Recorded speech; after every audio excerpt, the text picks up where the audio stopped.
Welcome to Wigan Fan TV. Myself, Sean Lawless, Mark Illingworth, and Stu Minnis joining me tonight. And then Mystic Matthew Mellin will be joining us at some point during the evening to tell us what exactly is going to happen on Friday. Mark, you've been away for a couple of weeks. Everything good? The world of Super League Pod, the studio looks pretty good now on the screen with that. We have the new logo on the wall now, which is very exciting. Although one of my lamps in here broke just before we started, so now it's all the lights. I've had to put the big light on, so it's shining on it. Yeah, it's great. Whilst we're talking Super League Pod, then before we get into talking about how Saints destroyed us and what's to come next, we've got actually our Super League Pod Dream Team awards form voting up at the moment. So if you go to Super League Pod at Super League Pod on Facebook, what are my social media pages? At Super League Pod on Twitter or facebook.com/Super League Pod, then you can vote for your dream team, and that'll add up for the Super League Pod dream team that we'll be revealing next week. Well, I'm sure it'll be a little bit different to the actual one. Because even when we did the dream team sort of internally, I think everybody was sort of picking, particularly like centres, they seem to differ quite a bit, and props seem to differ quite a bit. So, Stu, where have will get the recognition he deserves from the Super League Pod listeners that he didn't get from the real dream team. Yeah. Stu, you look like you're sat in a wardrobe. No, I'm sitting in an armchair. I'm nice and comfortable for a change. Doing the show. Your mum says, "Where did you steal the shirts from?" No, I'm not stove. But with my you hiding. To put it in a better way, I think you're hiding in your mum's closet there, aren't you? No, believe you me. It's all right. David's going to come and get him out. He told me before. If anybody can get you out. Let's get into the horrendous nightmare that was last week. Before, as Jimmy puts there, you would like to applaud Matthew for his honest opinion last week, which was bang on. He couldn't have got more bang on, to be honest with you. Everything that I was trying to be sort of optimistic and probably a little bit blind in terms of going with a bit of blind faith, which obviously didn't work at all. Let's try and dissect what happened. Stu, your thoughts on the mauling by Saints last week? Well, we can't, can we? You know what I mean? We're all optimistic. We wear ourselves. You know, I've got to take my hat off to our Wigan runner colleague, like, even though I'll come on and give him what for. But on the all, you know, we were dissected and left like lambs to slaughter, weren't we? So let's hope it's a lesson learned and move on and go again Friday night. Don't think I can say on that, fortunately. Mark, your initial thoughts on that before we sort of do a full post-mortem and try and get over it? They were just way too good, weren't they? They were. The first 40 minutes was as good a performance I've seen put up by a Super League side in, well, all this year, certainly. Maybe the best performance I've seen since our semi-final against Cass last year, maybe, or us against Saints away in the 8s last year. Saints was so fantastic that we just were never going to be as good as they were. Brilliant. They were brilliant. Yeah. I hate it, but they were. They were absolutely fantastic, and they deserve to be in the grand final. The unfortunate thing for St Helens is they haven't won the Super League yet, and that's just a competition that we're playing, isn't it? We only need to beat them once, and we can be champions. Which, rightly or wrongly, that's the competition that we have, which is fantastic for us because we're still in it. One thing I said last week, which I was really concerned about, was Wigan's reaction to going behind. Over the past few weeks, we managed to build up a lead and sort of build that up. That's a big concern going into Friday for me. Is where that confidence levels where we take a couple of scores lead, how that affects Wigan's confidence, because they just look void of any sort of energy, confidence, momentum. Nothing that they tried worked at all. Stu, where's your biggest concern from Friday night? I mean, I guess our defence up until that point has been pretty good over the past few months, and we built on that, and that just seemed to. We just didn't have that intensity in defence. Our line speed, honest to God, it was just shocking, wasn't it? You know, it was just like a pre-season game. Like, rewind back. I'll be honest with you, even when we were struggling beginning of the season, we were getting off the line quicker. I don't know if we were like, it was like rabbits in the headlights, wasn't it? We were just, oh no, what do we do? Yeah. What do we do? And if anybody had told them where we'd finish to where we're at, I think people would just, oh, don't be daft. You haven't. But as you say, we'll go again Friday. Let's get the post-mortem out the road and move on.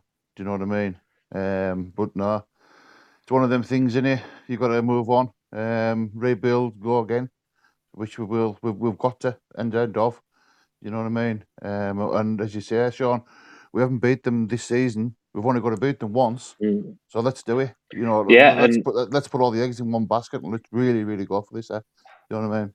but the same can be said about Salford and now ourselves as well. We beat them 4 times, and they only need to beat us once, don't they? And exactly. they're in the grand final. Just put that comment on the screen there, Mark, about the pack. Are you concerned about the pack and how easy it was for Saints to bully what should have been a pretty dominant pack with Flower and Club in there? And is there a way back for? Well, I mean, Navarrete maybe. I just don't know where we just don't seem to be able to deal with them. It was an energy issue. They won the energy battle within the first 5 minutes, did Saints, and we never came back from it. Like Stu says, line speed, that's a symptom, isn't it, of the energy issue? And because our forwards never set a platform, we were kicking off the back foot, we were kicking out of our own territory, we were under pressure without making errors. We were under pressure because they were physically dominating us both sides of the ball. So the pack was a concern. I have really loved the progress of Liam Byrne in the last 6 weeks of the season since the game away at Hull. After Ethan Havard came in and played well, I was worried that Byrne might not be progressing as fast as we want. Then the week after at Hull FC was his best game of the season, and he's been really, really strong since then. But in this game, it wasn't just him. It was Club, it was Partington, it was Flower, it was all of those middle forwards. Really, they didn't impose themselves. Some of them looked a bit tired. They missed a lot of tackles, Partington and Byrne in particular, as well as Sam Powell. There's mitigation on Sam Powell. That his wrist was injured. He still made 40-odd tackles successfully and missed more than he like 3 times the amount he normally misses in a game, which was a concern.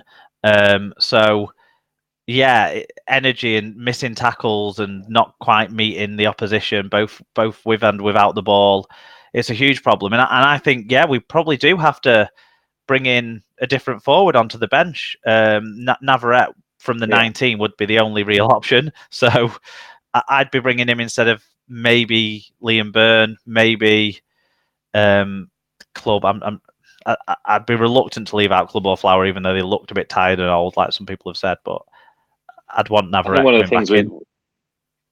the things with Club is leadership as well. There's these horrendous stats, isn't there, from last week? Was it 7 meters or 11 meters? What Club made 7 meters, something like that. Meters. And then all of our forwards 11 meters together made less meters than Luke Thompson, who was absolutely incredible on the night. You can't undersell how brilliant his performance was. We haven't seen.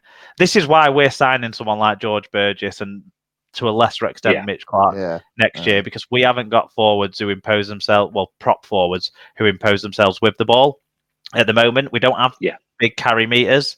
George Burgess hopefully will be a tonic to that, because watch what the Saints, even bloody rubber chops McCarthy Scarsburg off the bench. Oh, pot him off, lad. Yeah. But Stu, one of the other sort of stats from that Mark's just alluded to was Sam Powell, and he was clearly injured. He got rested again sort of in the second half, waiting for this week. We just assumed that he's going to be fine because he was fit enough to play last week. How big an impact do you think Sam Powell not being 100% affected our game? It affected us the second half against Salford. It affected us massively, I think, against Saints. But how key a figure has he become for Wigan this year, do you think? Oh, absolutely. Robbie had it his own way, didn't he? You can have the art and the thing and the guile, but if you're not right, you shouldn't be playing. You know what I mean? Because at the end of the day, other injuries could happen with his arm. It's just a pity our little Maltese maestro wasn't there. I would have stuck him in. Do you know what I mean? I know you're the whole thing and that, but why not? Why not? Do you know what I mean? Give him a go. Because he's a championship player, Stu. That's why. Yeah, but at the end of the He's day, not. Sean, He's not a Sean, super. He's Sean. not. He's not a super league I know player. that, but I know that. But at the end of the day, if somebody's injured, why put them in? You know what I mean? Yeah, no, I completely agree. I mean, let's talk a little bit about Friday then. So, a semi-final against a team that's buoyed with confidence from a fantastic victory over Castleford, similar to our victory over Castleford last year. You would say in that semi-final, they were absolutely just on top of the game, weren't they? Yeah. So they've got the confidence from that. They've got the confidence, I think, probably from 2 weeks ago, running us close and giving us a good game against Wigan, who have just been sapped, have been absolutely battered. Mark, are you concerned about Friday, and do you make any changes to that squad? I know we've just spoken about Navarrete. What about Bevan French as well? We need to get him into the game early, surely.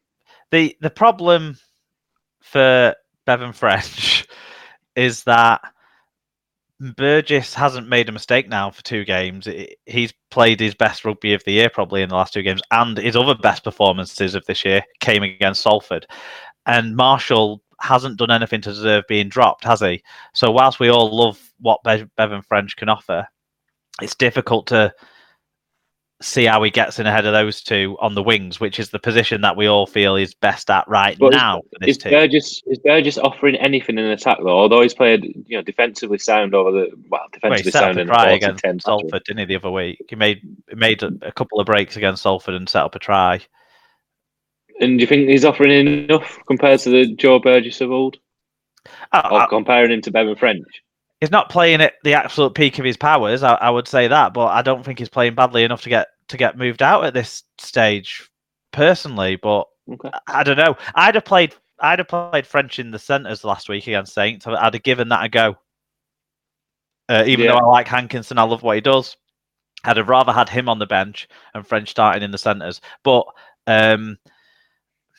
it's a gamble. I think we're kind of in a position where you want to play him, but I'm glad that Sargent's will be back. I really like I really like Hankinson's effort. I like the story of Hankinson. There's so much about the guy to like, isn't there? But yeah, Sargentson helps the forwards out a hell of a lot.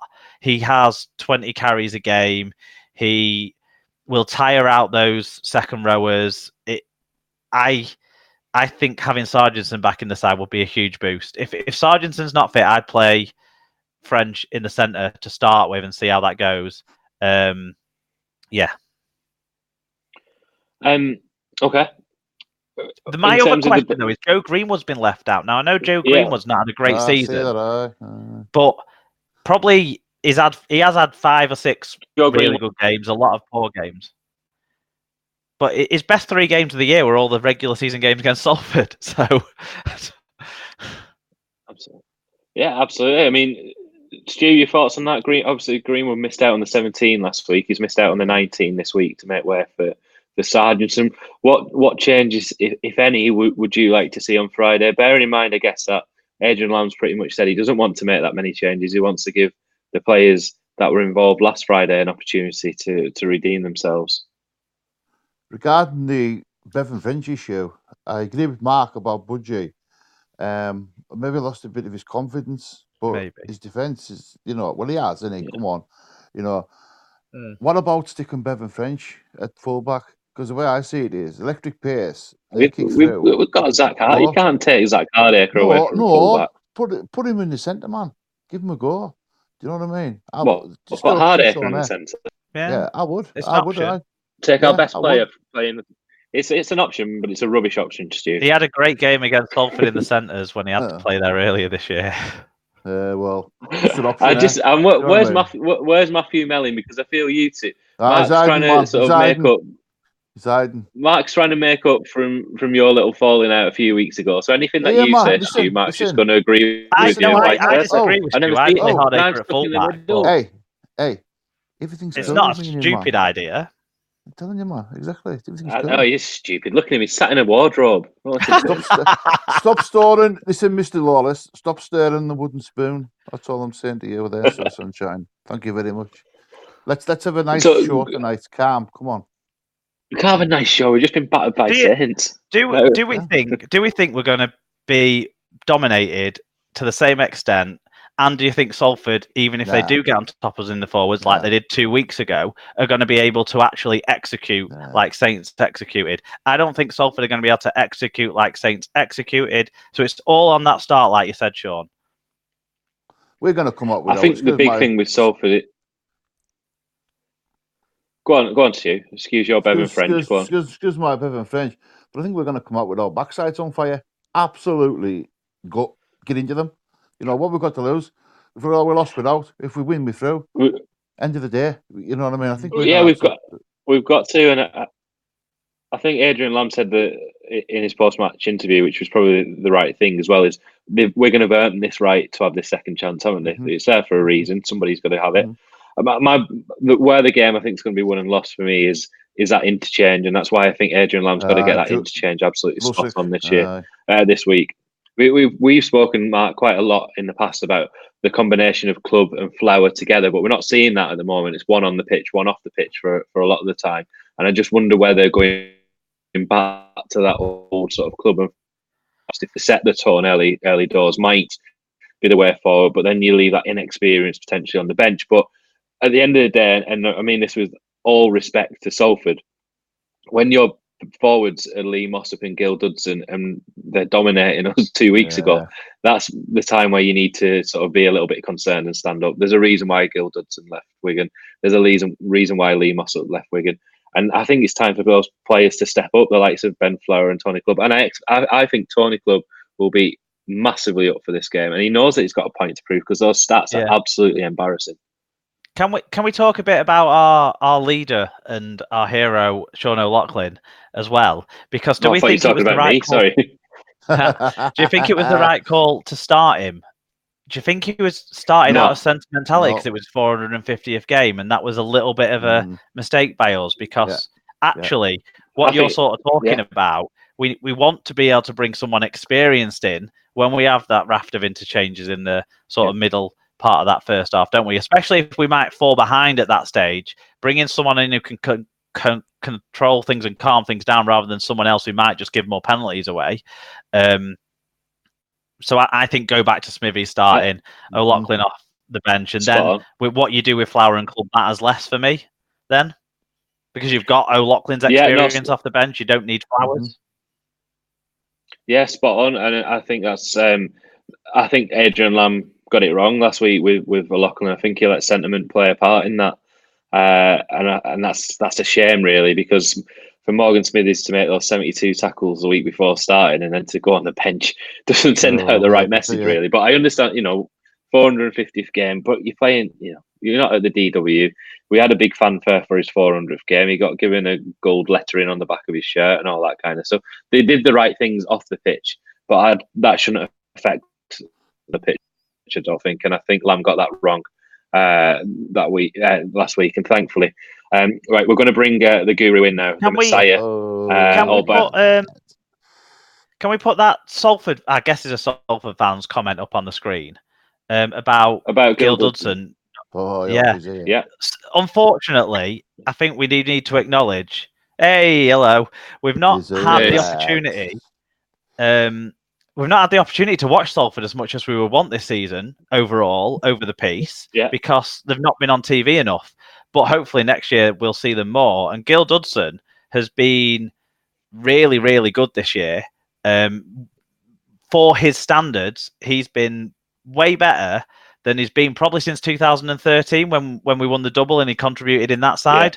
Yeah. So I don't think anyone here is talking down Gil Dudson, Chris, at all. What you were saying is, from our experience of Mossop and Dudson when they were last in Wigan shirts, when we last saw them a lot, they were not dominating forwards. So we're amazed that that's come along and happened, aren't we, Sean? I think that's what we were saying.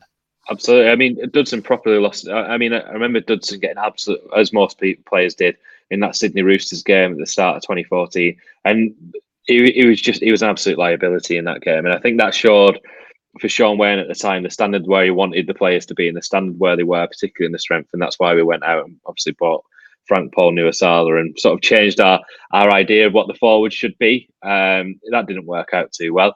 But for that 2014 season. But you're absolutely right. His partnership with Scott Taylor in that 2013 season, particularly later on, was really, really impressive. But I think he's probably had his hitting those heights, but we just don't see it enough because he's not been on TV enough. I've seen a couple of Salford games that haven't been on TV that weren't our games, and he was very good in those as well. Matthew Mellin, you smug-looking human being. Sean, spelled S-E-A-N.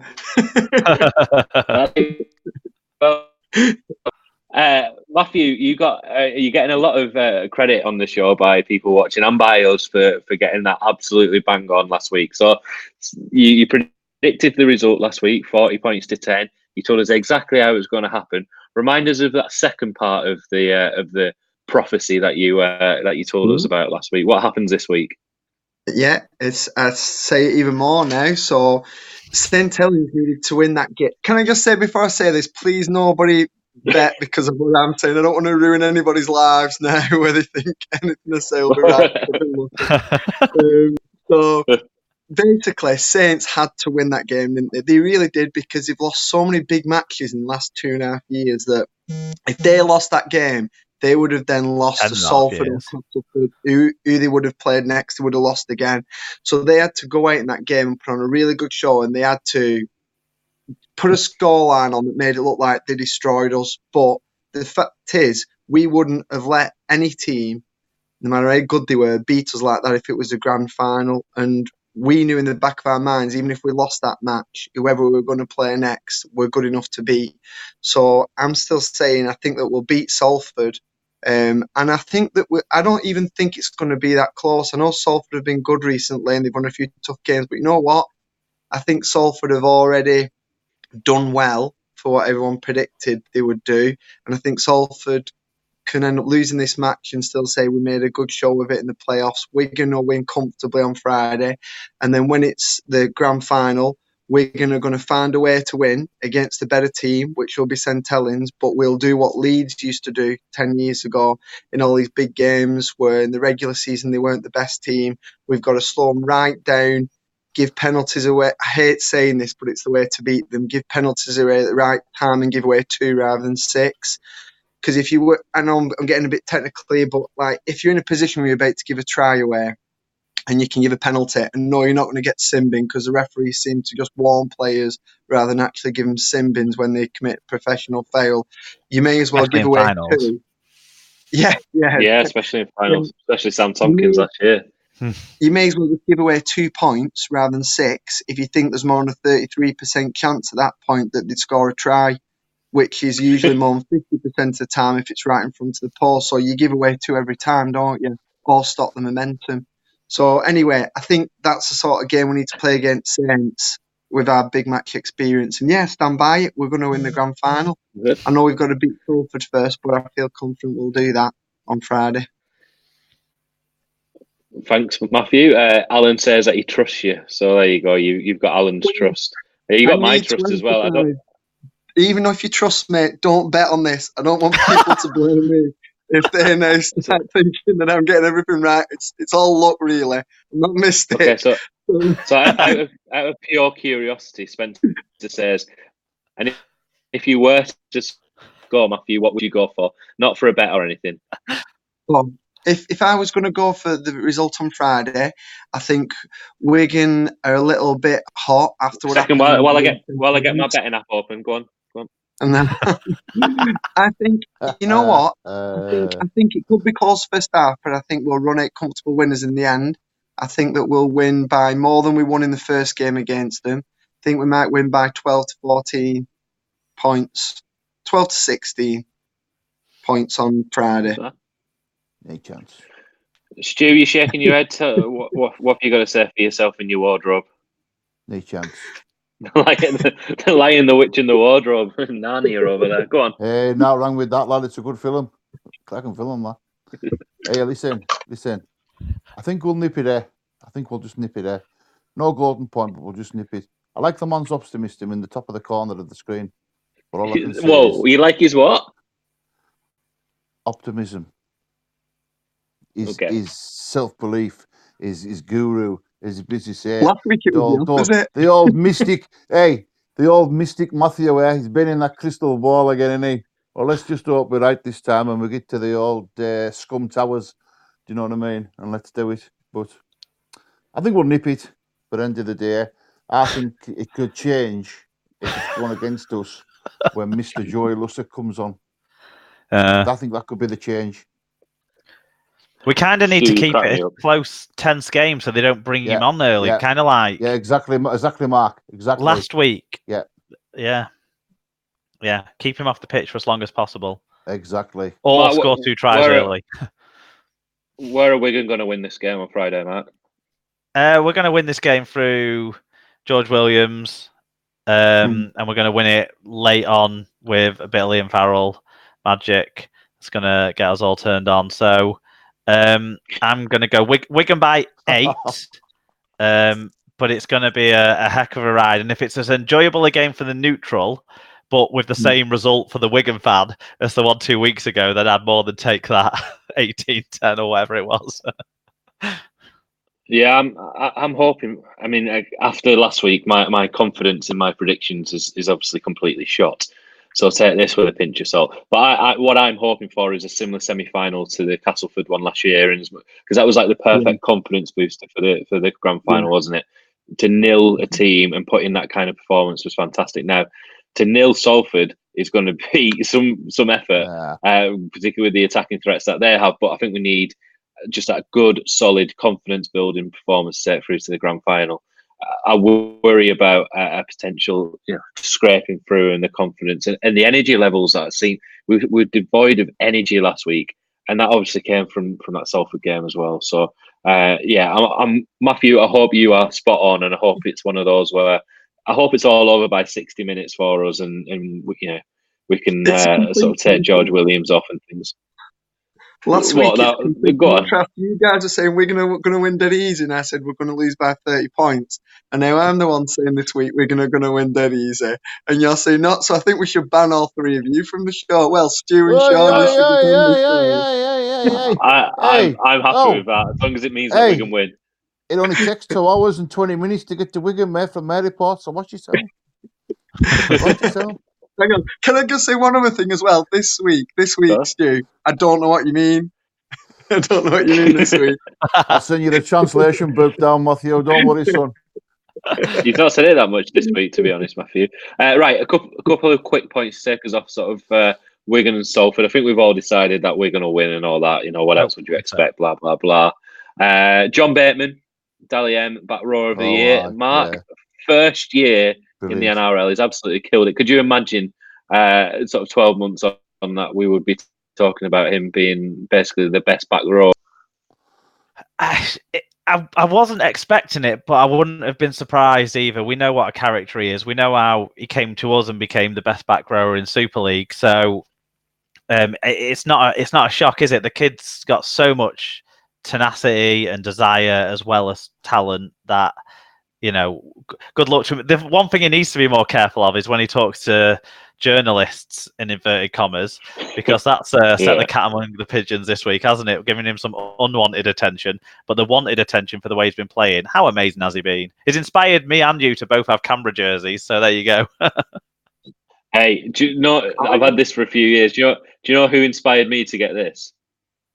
Blake Austin. When we signed Frank Paul Nuasala, I thought, you know what, I'll get a Canberra shirt and I'll get him to sign it because, we've signed Frank Paul Nuasala. Let's make. Do you remember when the club or whoever the sponsors were at the time made the Frank Paul Nuasala mass when he Saints? But yeah, what a hero he was. Stu, your thoughts on John Bateman and the fact that we're never going to see him play at Wigan again? Brilliant, isn't he? Well done to the kid. Seen a thing on YouTube the other week with his daughter that was over there. When she went over to visit him and that, for what he's obviously, the man's just an absolute legend, isn't he? And the age he is. But the funny thing is, what I thought was funny when they mentioned the team, like I looked at it and I went, "Nah, that's a misprint." I looked at it again. The All-Star team. I'm thinking, do they only play with one prop forward? Do they only play with one second row? Do you know what I mean? There was only one of each name, Sean, and I looked at it, I thought, that can't be right. And I thought that's typical That's Aussies. just the way they do it down there. Is Yeah, it? Oh, Yeah, right, it's not like a dream. way. It's not like a yeah, it's not like a dream team as such as the way that we have it. It's just like the best player in that position. Because But I I think also you're right, read, because like they have an interchange player of the year as well. Yeah, I also read a lot of people were saying, "Well, why isn't Whitehead got it?" Well, I thought, well, yeah, okay, he's a good player, but look what he's done. Brilliant, good well done to the kid. You know, he's come over there, he's done it. You know, crack on. So no, brilliant, absolutely fantastic. Both have been brilliant this year, but Bateman's the bigger story, and he's also done some amazing things in big games, hasn't he? He's pulled them out of the shit a couple of times. He scored the winning try as well against Melbourne, which was massive. So that's why he's edged him. Which boosts good, as you said, which boosts good for our Great Britain and England pack. As I said the other week, you know what I mean? The NRL pack, to me, that pack, is it going to be NRL players, whatever? Do you know what I mean? Brilliant. You know, it's all for England, Great Britain. Spot on. Matthew, rather than asking you about John Bateman, let's talk about you for a moment. You had obviously your 1,000th run last week. You've done your draw. Some people won, some people didn't. You know, some people did win in the draw, some people didn't. But you know, there we go. Nice, we'll have it. There's something right about that. You know what I mean? That's going to Sean with a H. That's called a bung up our way. That's called a bribery. I'm not sure if it's been claimed though yet. Has it not? Let's have a look. I did send you a message live on the video saying keep it on ice for after the grand final. Yeah, so that'll do for after the grand final. So it was Northwoods that donated that one for day 1,000. So it is 12.5%. I don't know much about. Oh, it's from Marks and Spencer's. Didn't know that. And Delacourt champagne. Right. They all taste the same to me, but not better because it's in a box that's gold. Exactly. It'll be in a brown paper bag after the grand final. Don't worry about that. So when we go in the grand final, I'll have a drink of this for sure. Yeah, absolutely. No, that's from Marks and Spencer's. Absolutely. So you managed to get yourself. Granada came down for you 1,000th run. Oh, You've done your draw. BBC was it? Sorry. Yeah. Not hit Granada yet. So what's the next plan though now? Just what's your next milestone that you've got in mind? This is where I sound boring now. So I'm just going to take it one day at a time.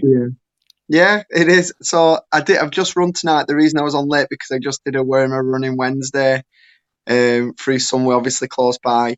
So I've done 1,005 now. Next week, so Chorley, guys, is the answer. Chorley. So we've just made some plans as well this week. Well, this weekend I've got some exciting plans. I'm going to be running around a football stadium on Saturday that we've just agreed with the team. So that'll be fun. So I'll be doing a live feed video for that. In fact, I'll probably give tickets away to the person that guesses first on the live feed where that is. And then next week we've now got plans again we're running in Ukraine again at the end of next week. So we're going to be flying to Kharkiv, which is in the Far East near Russia. So we're going there before it gets really cold. So that's going to be fun. So I'm going to try and visit some new areas in there as well and do some crazy runs. I just need to get a SIM card where I can go live and use data because it's outside the EU. You know, when you go on holiday and if it's Spain or something and you can use your phone like at home in Ukraine, you can't. So I'm just going to get another SIM. These are the problems to have though, aren't they? Yeah. I'm looking forward to that. I'll trade that for a blue passport. Yeah. Matthew, just a little bit of admin for you. Carol says, did she win the Alton Towers tickets? Carol Lynch. Oh, hang on, I've got my list here. Hang on. I think she did. I remember watching it. There was a Carol Lynch Winston down the league. Did he spell it with an E or without an E there? That's the question. I remember thinking, can I swap my Marks and Spencer's champagne for her prize? But well done, Carol. Yeah, you did win. No, Carol won. Carol deserves them. But yeah, Carol did win those tickets. I'm sure she won't want to swap Alton Towers tickets. Well, they're worth 110, I think. But come on, let's be honest. If we could take this now, if Wigan win the grand final and actually have this together, how good would that be? It'd be fitting, wouldn't it? Something feels like it's meant to be. I'll tell you what, Matthew. Actually, take them Alton Towers tickets off her. She's directing this show now. She's telling me to move you because you're talking behind the badge. Directing. She fit. Do you know where that's come from? Because she filmed the interview at Robin Park when I was interviewing Sean O'Loughlin. It's gone to her head, the power. Me director Carol there. I'll try and get rid of the badge for you, Carol. Right. Final thing to talk about. Let's get some Mark, our sort of rugby league guru in general. NRL Grand Final. Who are you going for this weekend? The Roosters or the Raiders? I'm all about heart overhead this week, so I'm going with the Raiders, just like I'm going with Wigan on Friday. So come on, Canberra. Stu, Canberra or Sydney Roosters? Well, you've got it, haven't you? You know what I mean? We've got to give our friend loads of vocal support, and let's blast at the television. Let's cheer him on. Be absolute. What a story tale that would be, wouldn't it? Do you know what I mean? For the kid, a story tale. Back to back, fairy tale. I mean, man. Honestly, you're off your head tonight. I don't know what you mean. I am. I know. Honestly, right. I've got rid of the badge for you, Carol. Matthew, John Bateman's Canberra Raiders or Ryan Hall's Sydney Roosters? Oh, Hang on. About him, aye. What about him? He's off. No, it's not coming to me. Let's go with Bateman's team, Canberra. But I don't really know much about NRL season. But Bateman's playing for him, so let's go for them. Canberra win, because how good would that be? If we're being realistic, the Roosters they've been there and done it before. It's going to be very difficult. They've got Cronk, they've got Tedesco, they've got some fantastic players, but no team has ever gone back to back in the 21 NRL Grand Final so far. So why should that change? Yeah, there's a very good chance.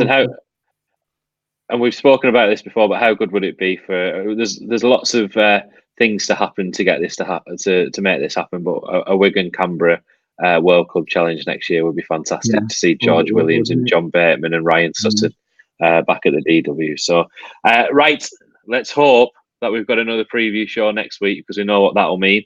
It'll be the big dance. Mark, thank you for joining us. Super League Pod is available to download from all your regular podcast providers. Is it a good one this week, Mark? Well, we talk a lot about how good it's rubbish. So yeah, but it's always fun still. Stu, I always feel bad because I've asked Matthew about his runs. I asked Mark about Super League Pod.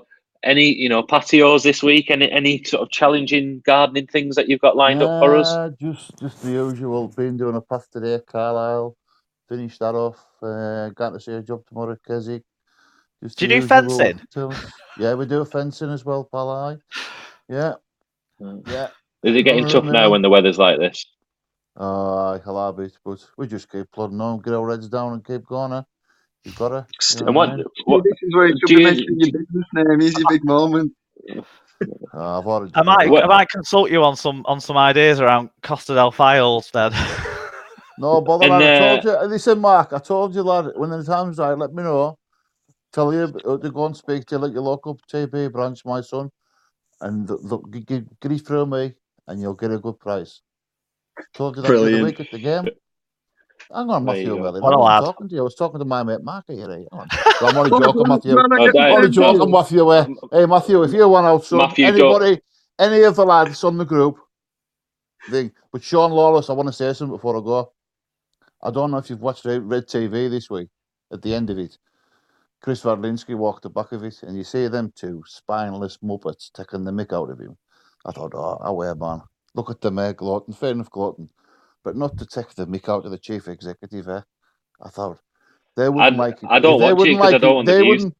They wouldn't like it if it was you and Matt McCauley taking the mick out of him and Minnis. You know what I mean? Nah, sorry. It's all right because Matt Minnis would do a piece in the program about it, and then you'd never get to be around the ground again. So they've got ways of dealing with people they don't like at St. Helens. Program notes. That's it, Stato, lad. You're right there, Mr. Stato. You're right there, son.